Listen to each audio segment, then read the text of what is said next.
तरी या दोघांना ताब्यात घेतलं गेलेलं आहे। यानंतर आपण स्पीड न्यूज मध्ये महत्त्वाच्या घडामोडींचा वेगवान आढावा घेऊया। बुधवारी देशातल्या नवीन कोरोना रुग्णसंख्येने उच्चांक गाठलाय। गेल्या 24 तासात देशभरात 4,12,373 पॉझिटिव्ह रुग्ण आढळले तर 3,979 रुग्णांचा मृत्यू देखील झालाय। दिलासादायक बाब म्हणजे 3,24,000 रुग्ण बरे झालेत। ही दुसरी वेळ आहे जेव्हा देशात 4 लाखांहून जास्त रुग्ण नव्याने आढळलेत। त्यापूर्वी 30 एप्रिलला 4,02,014 रुग्णांची नोंद झालेली होती। पुणे जिल्ह्यामध्ये दररोज 315 टन ऑक्सिजनची मागणी आहे। पुणे जिल्ह्याव्यतिरिक्त बेल्लारी, जामनगर, रायगड इथून 115 टन ऑक्सिजन उपलब्ध होतोय। यामुळे सध्या तुटवडा नाही तर पुरवठा सुरळीत आहे। गेल्या काही दिवसांपासून जी धावपळ होत होती किंवा जी कमतरता जाणवत होती ती सध्या तरी जाणवत नाहीये। नागपूरमध्ये सध्या मागणीच्या तुलनेने ऑक्सिजनचा पुरवठा व्यवस्थित आहे। अतिरिक्त ऑक्सिजन विदर्भातल्या इतर जिल्ह्यांमध्ये पाठवला जात आहे। सध्या नागपूरला भिलाई पॉवर प्लांटमधून नियमित 110 मेट्रिक टन ऑक्सिजनचा पुरवठा होतोय। त्यामुळे मागणीच्या तुलनेने पुरेसा साठा नागपुरात सध्या असल्याचं दिसतंय। कोरोनाच्या या दुसऱ्या लाटेमध्ये यंदा ऑक्सिजनचा मोठा तुटवडा जाणवत होता, पण काही अशी रुग्णालये आहेत ज्यांनी हे संकट आधीच ओळखलेलं होतं आणि वर्षभरापूर्वीच याची तयारी देखील केलेली होती। सांगलीतल्या भारती विद्यापीठाच्या रुग्णालयानं ऑक्सिजन टँक उभारलेले आहेत। औरंगाबाद शहरामध्ये सध्या मुबलक ऑक्सिजन असल्या कारणामुळे ऑक्सिजन मिळवण्यामध्ये कोणतीही अडचण येत नाहीये। मात्र काही रुग्ण हे होम क्वारंटाईन्ड आहेत। अशा रुग्णांना ऑक्सिजनची गरज भासत असते। या अशा रुग्णांसाठी अलर्ट जैन ग्रुपने मोफत ऑक्सिजनची सोय केलेली आहे। रिकामं सिलेंडर आणा आणि भरलेलं सिलेंडर घेऊन जा असा उपक्रम सुरू केला गेलेला आहे। नाशिक ऑक्सिजन टँक लिकेज दुर्घटनेप्रकरणी आता चौकशी समितीने आपला अहवाल सरकारला सादर केलाय। अहवाल विभागीय आयुक्तांना सादर करण्यात आलाय। 21 एप्रिलला नाशिक ऑक्सिजन टँक लिकेज दुर्घटना घडलेली होती। या अहवालात पालिकेला क्लीन चिट दिली गेलेली आहे तर ठेकेदारावर ठपका ठेवल्याची माहिती मिळते। या अहवालानुसार टँक आणि पुरवठा या दोन्हीसाठी ठेकेदाराला जबाबदार ठरवण्यात आलेला आहे। कोरोना रुग्णांसाठी महत्त्वाची बातमी, आता कोरोनावर फॅमिली डॉक्टरना देखील उपचार करण्याची परवानगी दिली गेलेली आहे। त्यामुळे लक्षणं ज्यांची अगदी सौम्य आहेत किंवा ज्यांना लक्षणच नाही आहेत अशा रुग्णांना मोठा दिलासा मिळालेला आहे।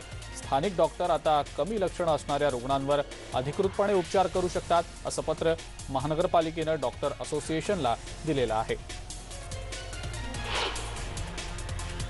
केंद्र सरकारनं पुरवठा केलेल्या लसीचा पुरवठा संपल्यानं पुढील लसीचा पुरवठा नसल्यानं मुंबईत आज अनेक ठिकाणी लसीकरण बंद करण्यात आलं।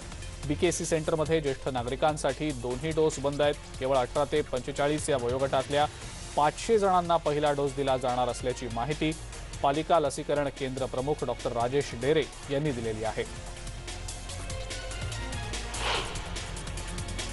औरंगाबादमध्ये लसीकरणादरम्यान गोंधळ निर्माण झालाय। दुसऱ्या लसीसाठी ज्येष्ठ नागरिकांनी मोठ्या प्रमाणात गर्दी केलेली होती। लसीकरण केंद्रावर ही गर्दी झाल्याचं बघायला मिळालं। मात्र लस फक्त 100 लोकांनाच दिली जाणार आहे आणि ही माहिती नागरिकांना नसल्यानं नागरिकांनी मोठी गर्दी केल्याचं बघायला मिळालं। शिर्डीमध्ये लसीकरणासाठी नागरिकांची गर्दी झाल्याचं दिसलं। कोपरगाव ग्रामीण रुग्णालयात लसीकरणादरम्यान सोशल डिस्टन्सिंगचा फज्जा उडालेला होता। गेल्या 5 दिवसांपासून लसीकरण बंद होतं, त्यामुळे आज पहाटे 4 वाजल्यापासून नागरिकांनी रांगा लावलेल्या होत्या। त्या गर्दीत डॉक्टरांना देखील धक्काबुक्की झाली, त्यामुळे त्यांना सुरक्षा पुरवण्याची मागणी आरोग्य सेवकांनी आता केलेली आहे। बुलडाणा जिल्ह्यातल्या नांदुरा शहरातल्या लसीकरण केंद्रावर नागरिकांनी लस घेण्यासाठी मोठी गर्दी केल्याचं दृश्य दिसलं। या वेळेला कोरोना प्रतिबंधक नियमांची पूर्णपणे पायमल्ली होतानाही दिसलं। सोशल डिस्टन्सिंगचा पूर्ण फज्जा उडाल्याचं दिसलं। आज सकाळपासूनच नांदुरा शहरात लसीचा पहिला आणि दुसरा डोस घेण्यासाठी नागरिकांची मोठी गर्दी उसळली होती। नागपुरात आजपासून 45 वर्षांवरच्या नागरिकांचं लसीकरण सुरू होत आहे। शहरातील 96 केंद्रांवर हे लसीकरण होत आहे। तर 18 ते 44 वयोगटातल्या लसीकरणासाठी 3 केंद्र वाढवण्यात आलेली आहेत। आता या वयोगटाचं लसीकरण एकूण 6 केंद्रांवर होणार आहे। अमरावती जिल्ह्यातल्या ग्रामीण भागामध्ये कोरोना रुग्णसंख्या वाढतीये आणि या पार्श्वभूमीवर जिल्ह्यातल्या तिवसा शहरात आजपासून तर धारणी शहरात उद्यापासून कडक लॉकडाऊन करण्याचे आदेश देण्यात आले। त्यामुळे शहरातील किराणा, फळ विक्रेते, भाजीपाला दुकानं बंद असतील। केवळ मेडिकल आणि कृषी दुकानं सुरू राहतील। नगरपंचायत क्षेत्रातली सर्व रस्ते सील करण्याचे आदेश प्रशासनाने दिलेले आहेत। वर्ध्यामध्ये कडक लॉकडाऊनची घोषणा करण्यात आलेली आहे। 8 ते 13 मे दरम्यान हा लॉकडाऊन असेल। 6 दिवस हा कडक लॉकडाऊन असणार आहे। या दरम्यान अत्यावश्यक सेवा वगळता इतर सर्व गोष्टी बंद राहतील।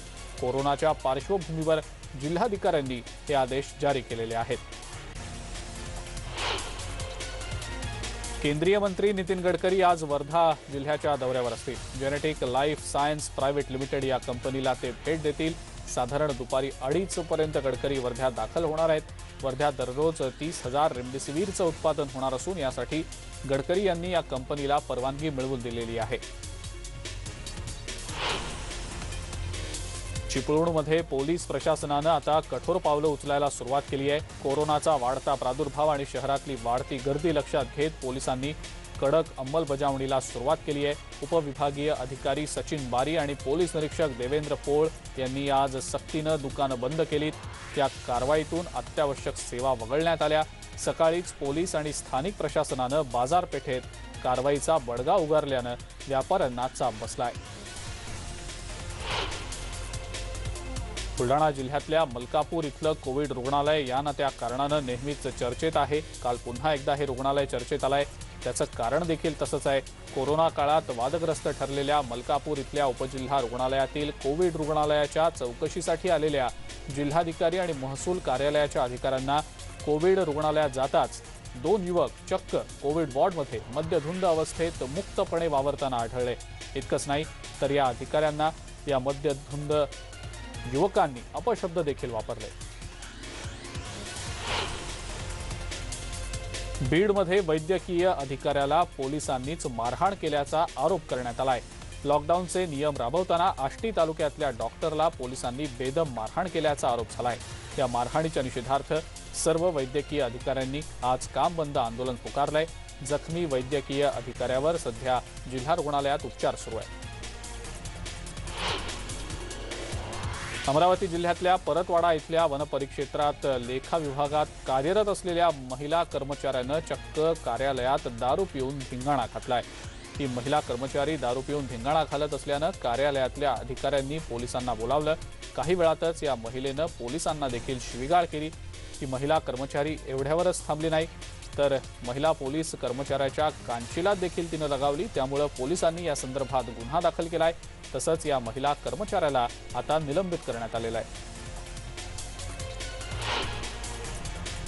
उल्हासनगर स्वॅब स्टिक प्रकरणी पोलीस ठाण्यात गुन्हा दाखल करण्यात आलेला आहे। स्वॅब स्टिकची घराघरात पॅकिंग झाल्याचं प्रकरण न्यूज 18 लोकमतनं सगळ्यात आधी दाखवलेलं होतं। या सगळ्या प्रकरणाचा पर्दाफाश केला गेला होता। मनीष केशवानी याच्यावर आता गुन्हा दाखल करण्यात आलेला आहे। FDA अधिकाऱ्यांच्या तक्रारीवरून गुन्ह्याची नोंद झालेली आहे। रेमडेसिवीर इंजेक्शन रुग्णांना देण्याची जबाबदारी त्या रुग्णालयांवर सोपवण्यात आलेली असली तरी नवी मुंबईतल्या अनेक रुग्णालयांमध्ये रुग्णाच्या नातेवाईकांनाच रेमडेसिवीर आणायला सांगितलं जात होतं। मात्र या प्रकरणी नवी मुंबई महानगरपालिकेनं आता 3 रुग्णालयांना नोटीस पाठवली आहे। पालिका आयुक्तांनी कारवाईचे आदेश देखील काढलेत। या 3 रुग्णालयांवर पालिकेनं आता कारवाई देखील केलेली आहे। राज्यातली रेमडेसिवीरची टंचाई दूर करण्यासाठी वाढीव 70,000 इंजेक्शनची केंद्र सरकारकडे मागणी करण्यात आलेली आहे। प्रत्येक जिल्ह्यात रुग्णांची गरज लक्षात घेत रेमडेसिवीरचं वाटप केलं जात असल्याची माहिती मुख्यमंत्री उद्धव ठाकरे यांनी दिलेली आहे। नाशिकमध्ये टॉसिलिझुमॅब इंजेक्शनचा काळा बाजार उघडकीला आलाय। एका टोळीला नाशिक पोलिसांनी या प्रकरणी रंगेहात अटक केलेली आहे। 40,000च्या इंजेक्शनची तब्बल 4 लाख रुपयांना विक्री करण्यासाठी ही टोळी कार्यरत होती। बनावट ग्राहकामार्फत रक्कम देऊन या टोळीला गजाआड करण्यात यश आलंय। कोरोनाचा एसटी महामंडळाला मोठा फटका बसलाय। गेल्या वर्षभरामध्ये कोरोनामुळे एसटी महामंडळाचं उत्पन्न बुडालेलं आहे। त्यामुळे एसटी महामंडळातल्या सुमारे 1 लाख कर्मचाऱ्यांच्या वेतनाचा गंभीर प्रश्न निर्माण झालाय। राज्य सरकारकडून एसटी महामंडळाला 130 कोटी रुपयांचा निधी वेतनासाठी मिळालेला आहे। त्यातूनच एप्रिल आणि मेचं वेतन दिलं जाईल, पण त्यानंतर मात्र एसटीच्या तिजोरीत वेतनासाठी रक्कम शिल्लक राहणार नाही। त्यामुळे आर्थिक मदतीसाठी राज्य सरकारकडे नव्यानं सादर केलेल्या प्रस्तावाकडे एसटी महामंडळाचं लक्ष लागलेलं आहे। वाहन उद्योग क्षेत्रासह आरटीओला देखील या लॉकडाऊनचा मोठा फटका बसलाय। एप्रिल महिन्यात वाहन खरेदीत लक्षणीय घट झाली आहे। वाहन नोंदणी कमी झाल्यानं त्याद्वारे आरटीओला मिळणारा महसूल सुद्धा पर्यायानं कमी झालाय। राज्याच्या आरटीओच्या महसुलात 444 कोटी रुपयांहून अधिक घट झालेली आहे। यात मुंबई महानगरातल्या वाहन नोंदणीत निम्म्याहून अधिक घट नोंदवण्यात आली आहे। मुंबई विद्यापीठाच्या 2020-21 या शैक्षणिक वर्षातील कला, वाणिज्य आणि विज्ञान शाखेच्या पदवी अंतिम वर्ष सत्र 6च्या परीक्षा आजपासून सुरू होत आहेत। ऑनलाईन माध्यमातून घेण्यात येणारी ही परीक्षा 21 मे पर्यंत सुरू राहील। 450हून अधिक महाविद्यालयातील 1.5 लाखांहून अधिक विद्यार्थी परीक्षा देणार आहेत। मराठा आरक्षण उपसमितीचे प्रमुख अशोक चव्हाण यांनी खासदार संभाजीराजे छत्रपती यांचं कौतुक करताना त्यांचे आभारही मानलेत। मराठा आरक्षणाबाबत सुप्रीम कोर्टानं निर्णय दिल्यानंतर खासदार छत्रपती संभाजीराजे यांनी राजकीय अभिनिवेश न ठेवता आपली भूमिका मांडलेली होती। या भूमिकेबाबत अशोक चव्हाण यांनी त्यांचं कौतुक केलं आणि राजेंचे आभारही मानले। मुंबई हायकोर्टामध्ये आज महत्त्वाच्या याचिकांवर सुनावणी पार पडणार आहे। रश्मी शुक्ला यांनी हायकोर्टात धाव घेतलेली आहे। फोन टॅपिंग प्रकरणी रश्मी शुक्ला यांना मुंबई सायबर सेलनं 2 वेळेला चौकशीसाठी हजर राहण्याचं समन्स बजावलंय। आपल्यावर हेतुपुरस्सर कारवाई केली जात असून आपल्याला या कारवाईत दिलासा मिळावा, आपल्यावर कोणतीही कठोर कारवाई करू नये अशी विनंती रश्मी शुक्ला यांनी मुंबई उच्च न्यायालयाला याचिकेच्या माध्यमातून केलेली आहे। परमबीर सिंग यांच्याही याचिकेवर आज हायकोर्टात सुनावणी होणार आहे। अॅट्रॉसिटीचा गुन्हा रद्द करावा अशी विनंती या याचिकेद्वारे परमबीर सिंग यांनी केलेली आहे। त्यामुळे आज परमबीर सिंग यांना मुंबई उच्च न्यायालयातून दिलासा मिळतो की त्यांच्या समस्या वाढतात हे कोर्टात स्पष्ट होईल। माजी गृहमंत्री अनिल देशमुख यांनी त्यांच्या याचिकेवर देखील आज मुंबई हायकोर्टात सुनावणी होणार आहे। सीबीआयनं अनिल देशमुख यांच्या विरोधात दाखल केलेल्या एफआयआर रद्द केल्या जाव्यात अशी मागणी अनिल देशमुख आणि महाविकास आघाडी सरकार यांनी एकत्रित केलेली आहे। त्यामुळे अनिल देशमुख आणि राज्य सरकार यांना या याचिकेच्या सुनावणी दरम्यान दिलासा मिळतो की न्यायालय त्यांना दिलासा देण्यास नकार देतो हे देखील आज होणाऱ्या सुनावणीमधून स्पष्ट होईल। इंधन दरवाढ सलग तिसऱ्या दिवशी बघायला मिळालेली आहे। देशाच्या राजधानीत दिल्लीमध्ये पेट्रोलचे दर 25 पैशांनी तर डिझेलचे दर 30 पैशांनी वाढले आहेत। त्यानंतर दिल्लीमध्ये पेट्रोलची किंमत 90 रुपये 99 पैसे आणि डिझेलची किंमत 81 रुपये 42 पैशांवर जाऊन पोहोचली आहे। पश्चिम बंगालच्या मुख्यमंत्रीपदाची शपथ घेतल्यानंतर ममता बॅनर्जी यांनी लगेचच सूत्र हातात घेत पोलीस प्रशासनामध्ये मोठे बदल केलेत। ममता बॅनर्जी यांनी जवळपास 29 वरिष्ठ पोलीस अधिकाऱ्यांची बदली केलेली आहे। निवडणूक आयोगानं निवडणुकीच्या आधी या अधिकाऱ्यांची बदली केलेली होती।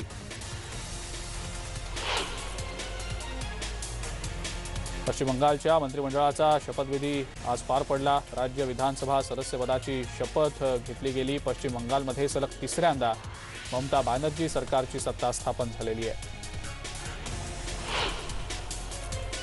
केरळमधलं कोरोनाचं संकट दिवसेंदिवस वाढतंय आणि या पार्श्वभूमीवर केरळमध्ये 8 ते 16 मे पर्यंत लॉकडाऊन घोषित करण्यात आलेला आहे। अत्यावश्यक सेवा वगळता इतर सर्व व्यवहार या दरम्यान बंद असतील।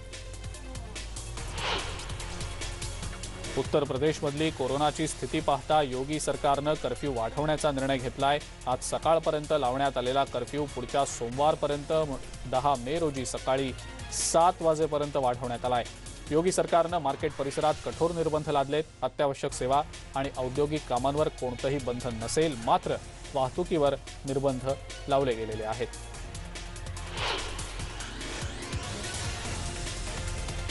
राष्ट्रीय लोकदलाचे प्रमुख आणि माजी केंद्रीय मंत्री अजित सिंह यांचं कोरोनामुळे निधन झालंय। ते 82 वर्षांचे होते। उत्तर प्रदेशमधले मोठे नेते असणाऱ्या अजित सिंह यांच्या फुफ्फुसांना मोठा संसर्ग झाल्यानं त्यांची प्रकृती ढासळलेली होती। यानंतर त्यांना गुरुग्राममधल्या खासगी रुग्णालयात दाखल करण्यात आलेलं होतं। आज सकाळी त्यांनी अखेरचा श्वास घेतलाय